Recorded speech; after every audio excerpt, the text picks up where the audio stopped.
el capítulo 6, que es el que nos corresponde ahora, empieza con esas palabras. ¿Qué pues diremos? ¿Perseveraremos en el pecado para que la gracia abunde? Y sigue diciendo, en ninguna manera, porque los que hemos muerto al pecado, ¿cómo viviremos aún en él? ¿O no sabéis que todos los que somos bautizados en Cristo Jesús hemos sido bautizados en su muerte? Pero, como les digo a ustedes, empieza diciendo, ¿qué pues? ¿Qué diremos? ¿Perseveremos en pecado para que la gracia abunde? Ahora, ¿por qué dice esto Pablo? Porque en el pasaje anterior, es decir, 5, del 12 al final, si ustedes pueden ver ahí sus Biblias, dice Adán y Cristo. Y hace una exposición, Pablo, entre Adán y Cristo, y que Adán nos trajo la muerte porque él desobedeció y murió por su desobediencia y trajo la muerte. Y dice la Biblia, y así pasó a todos los hombres. Sin embargo, viene el Señor Jesús y Él nos trae la vida. Él es el camino, la verdad y la vida. Así que nos trae vida y vida en abundancia. Y el pasaje este de Adán y Cristo termina diciendo el apóstol que con Adán creció la maldad mucho, pero que con Jesús sobreabundó en su gracia, ¿verdad? Es decir, que no fue problema el que hubiera pecado en abundancia, porque el Señor superó todo esto.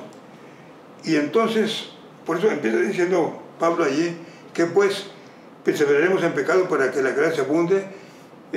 Vimos entre Cristo y Adán que en Adán creció el pecado, y el Señor Jesús vino y nos dio vida por gracia. Pero, y aun cuando el pecado fue sobreabundante, en el caso de Adán y sus descendientes, hasta antes del Señor Jesucristo, dice el versículo 21 que la gracia sobreabundó. Entonces cualquiera podría estar pensando, bueno, pues entonces si queremos que el Señor se sobreabunde con su gracia, pues sigamos pecando. Por eso Pablo empieza diciendo, ¿qué pues? Perseveremos en pecado para que la gracia abunde, y agrega, en ninguna manera, porque los que hemos muerto al pecado, ¿cómo viviremos aún en él? Y luego sigue diciendo, ¿no sabéis que todos los que hemos sido bautizados en Cristo Jesús, hemos sido bautizados en su muerte? Porque somos sepultados juntamente con él a muerte por el bautismo, para que como Cristo resucitó de los muertos, así andemos todos en novedad de vida. Porque si fuimos plantados juntamente con él a la semejanza de su muerte, así también lo seremos de su resurrección. Y en el párrafo que estamos leyendo se hace alusión al bautismo. Dice, somos sepultados juntamente con él a muerte por medio del bautismo, dice aquí el texto. Así que se habla del bautismo, y de ahí sacamos la conclusión de que el bautismo es un acto de mucha trascendencia, muy importante, porque simboliza muerte, sepultura y resurrección, ¿verdad? El bautismo representa muerte al pecado, sepultura en agua, y luego nos levantamos a una nueva vida, dice aquí el texto. Y incluso tiene tres aspectos muy preciosos, porque además de que decimos, yo he muerto al pecado y debo sepultar mi pecado en las aguas del bautismo para salir de allí siendo una criatura dispuesta a vivir una vida nueva. Además de que habla de esa muerte, sepultura y resurrección del creyente, también habla de la muerte, sepultura y resurrección de Cristo. Él murió el viernes y estuvo en el sepulcro durante todo el sábado, y el domingo muy temprano se levantó de la tumba. Así que ahí hay muerte, sepultura y resurrección. Y el bautismo habla de esa muerte y sepultura y resurrección de Cristo Jesús. Pero también tiene otro simbolismo muy hermoso.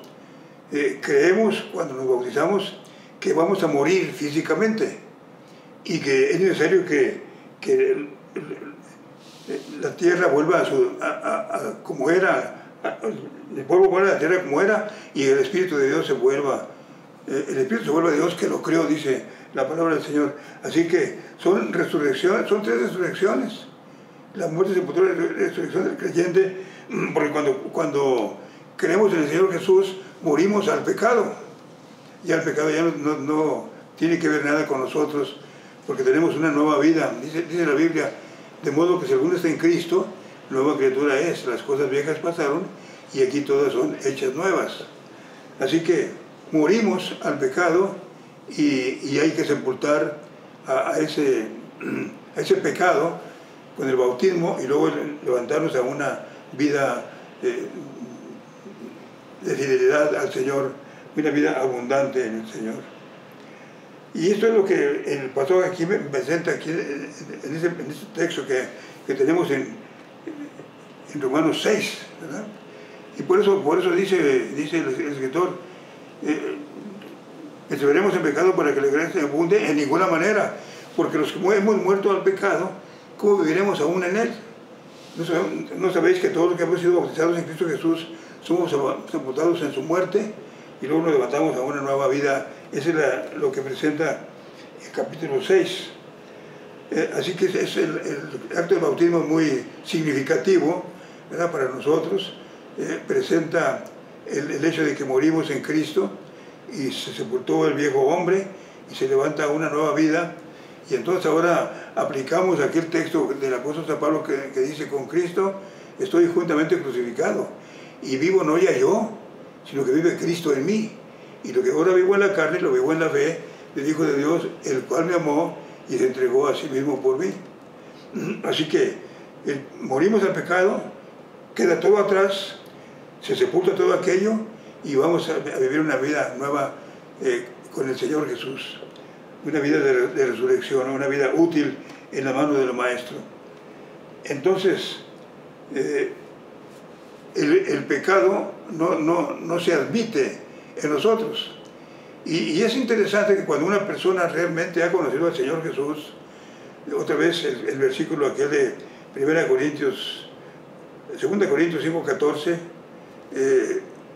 de modo que si alguno está en Cristo, nueva criatura, de las cosas viejas pasaron y aquí todas son hechas nuevas.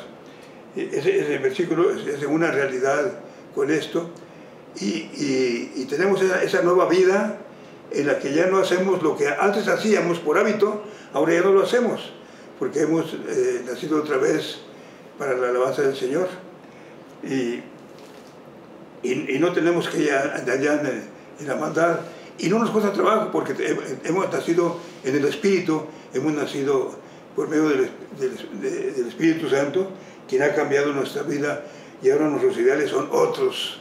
Nuestro ideal es el vivir con Cristo, y como dice Pablo, con Cristo estoy juntamente crucificado, vivo ya no yo, sino que Cristo vive en mí, y lo que ahora lo vivo en la carne, lo vivo en la fe del Hijo de Dios, el cual me amó y se entregó a sí mismo por mí. Y en otra parte, el Señor Jesucristo dice: por sus frutos los conoceréis. Así que los frutos del nuevo creyente son ya nuevos. Está uno preparado para conocer la Biblia y vivir la Biblia, ¿verdad? Acabo de leer un pensamiento que me puso a pensar muy bien, que lo dijo Spurgeon, que fue el príncipe de los predicadores, así se le llamaba a él en el siglo XIX. Él dice: cuando pienso cómo vive un cristiano, y me avergüenzo de no vivir la vida de ese cristiano. Más o menos esta es la idea, ¿verdad? Porque ya nuestros ideales son otros, nuestro pensamiento es otro. Así que aprovechemos, hermanos, esta nueva vida que tenemos en Cristo Jesús y vivámosla abiertamente y conozcamos su voluntad a través de la Sagrada Escritura. Que Dios me les bendiga.